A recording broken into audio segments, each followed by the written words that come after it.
North Main Commons Beer Festival. I'm here with Brandon. He's actually just taller than me. Not by much. Not by much.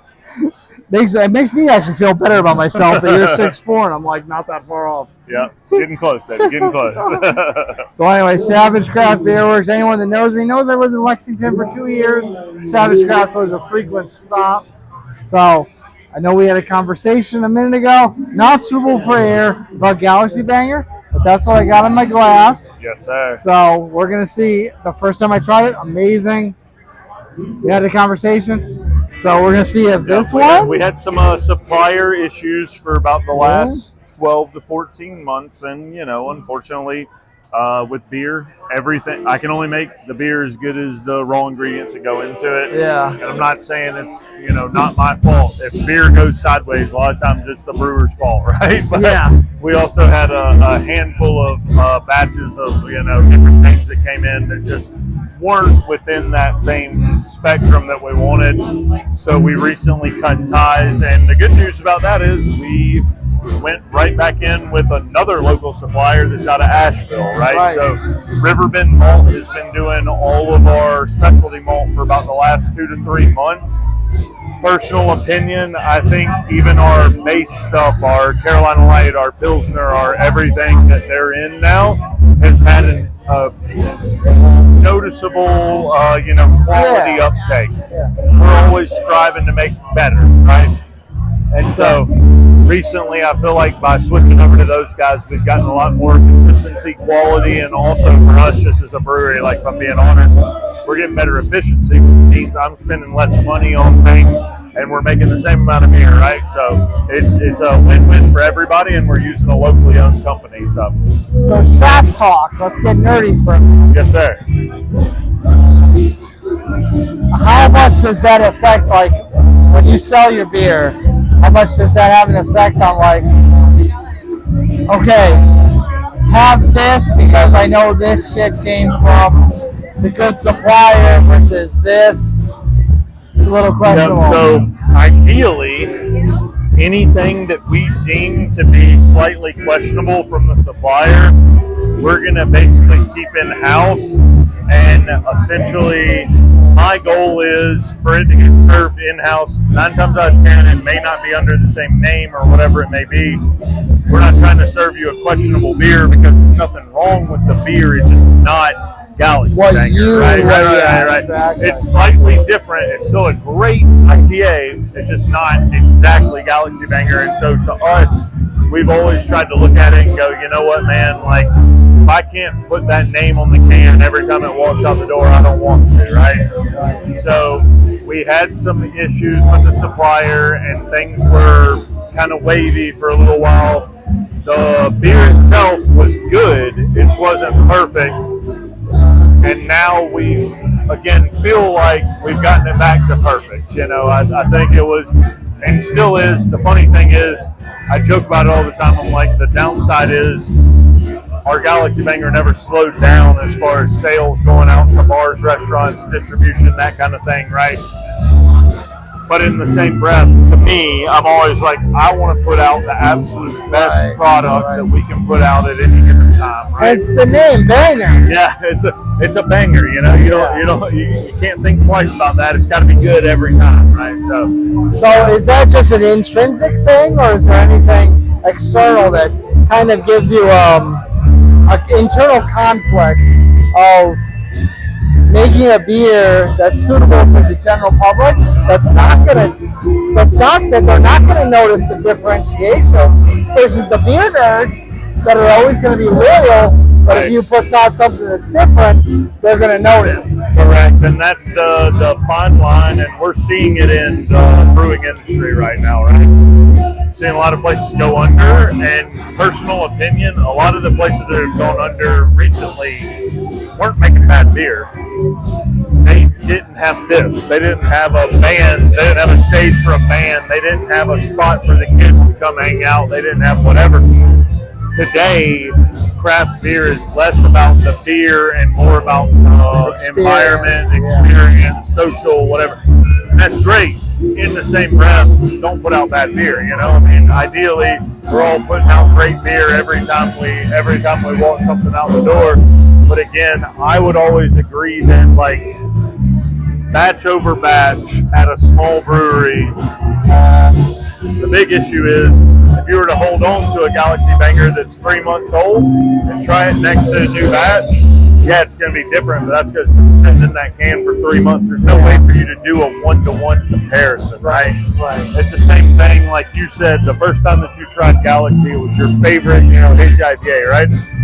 That's great. That could have also been my home run batch, right? Where everything went perfectly and the nose was just a little bit higher than it normally is. The bitterness was a little bit lower. Whatever is your flavor profile, right? The downside of everything, I've had tons of great hazy IPAs that, like, I wouldn't necessarily buy because they weren't my hazy IPA, if that makes sense, right? As a beer drinker, I'm like, I can respect that beer, and it was great. It was killer. Not me. It's not what I want. You know what I mean? Hell, we got 4 beers sitting on the table today. I drink the Galaxy and the Pilsner regularly. Right. Our light beer and our vanilla cream ale, I never drink, and I say that loosely. Really? I try them. I love the veil. Moderately, but it's just not one of my day-to-day drinkers, if that makes sense. I'm a Pilsner guy, right? I'm going to the pool, I'm grabbing a case and taking it so all my buddies can try it, right? Well, yeah, and I mean, I guess that opens up a rabbit hole because when you think hot day, it's pushing 90. Yep. Pool weather, people want the crispy. Yep.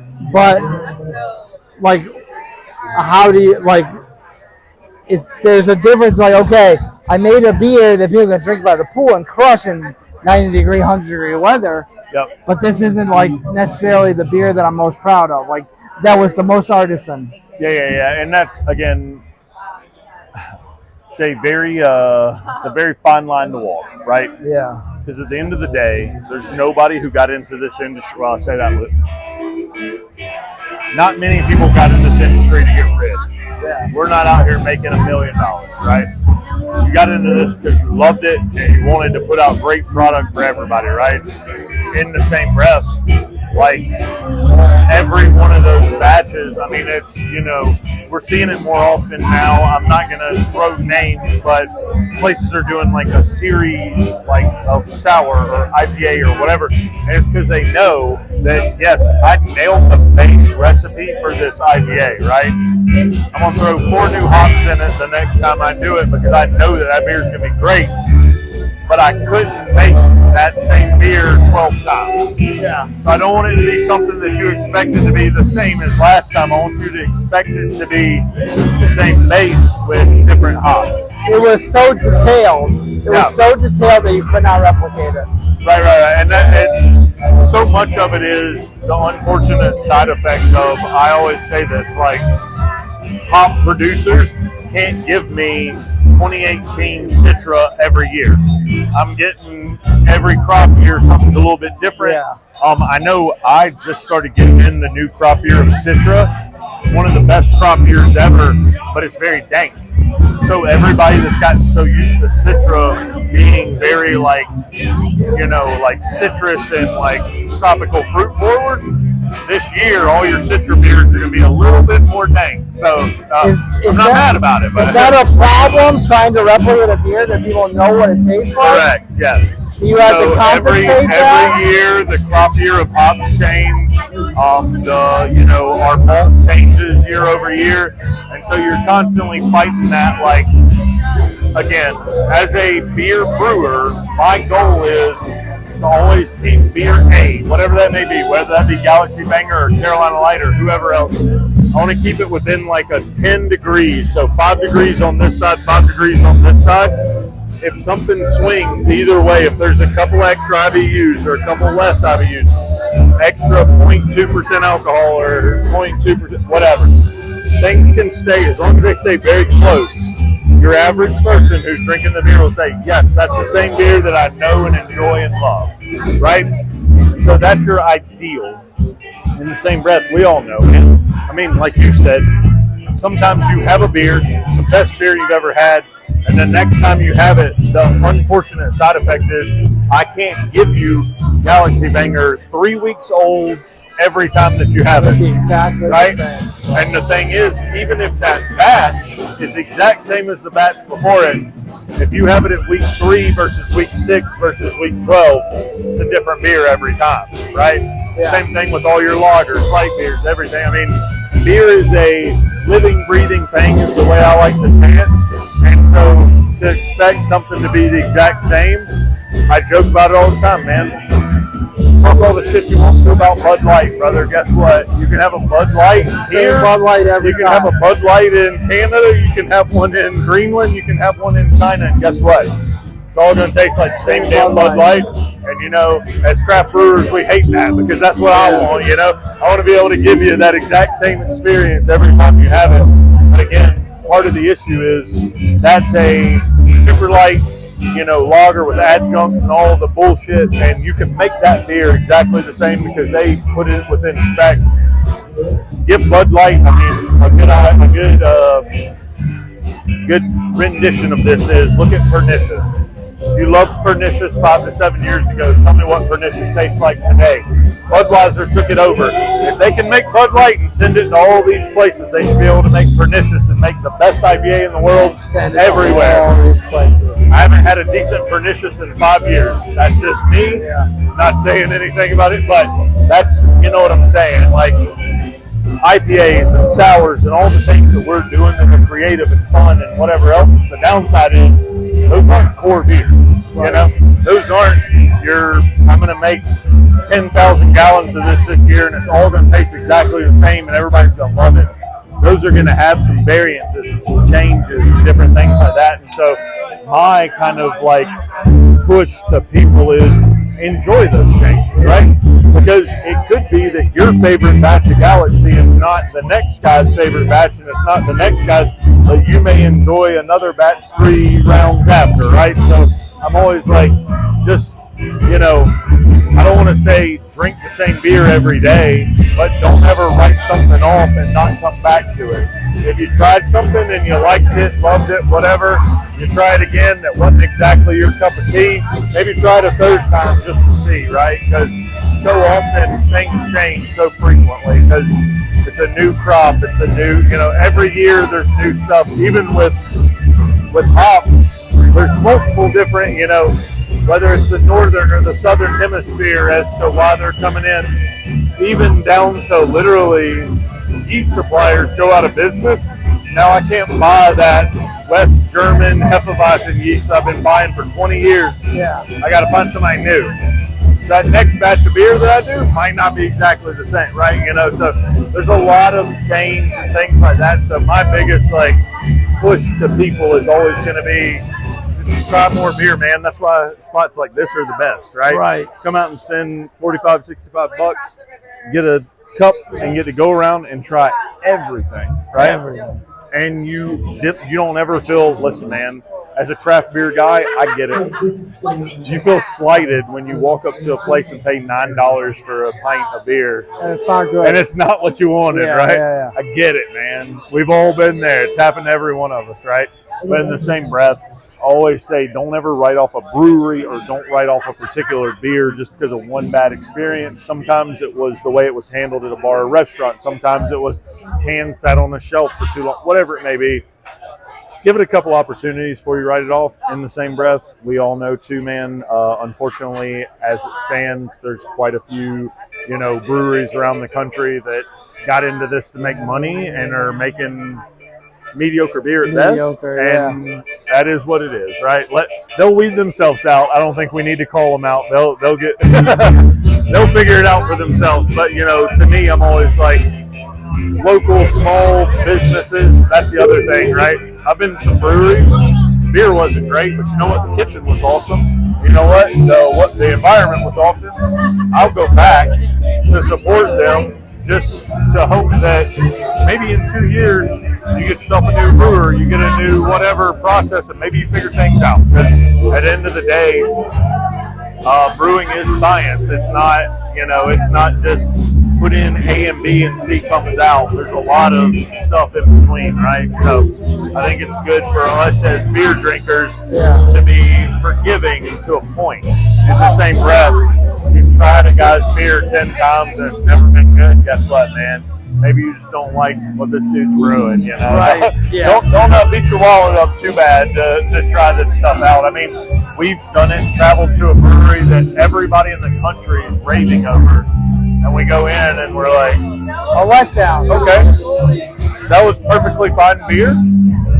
I wasn't blown away by anything, right? So I have a funny story about that. I have a funny story about that. I've experienced that before with a name from my home state that's gotten a lot of praise lately, and that's Fox Farm. Everyone said Fox Farm this, Fox Farm that, and I went there and I'm like, okay, it's good, but it didn't blow me away. Right. Yeah.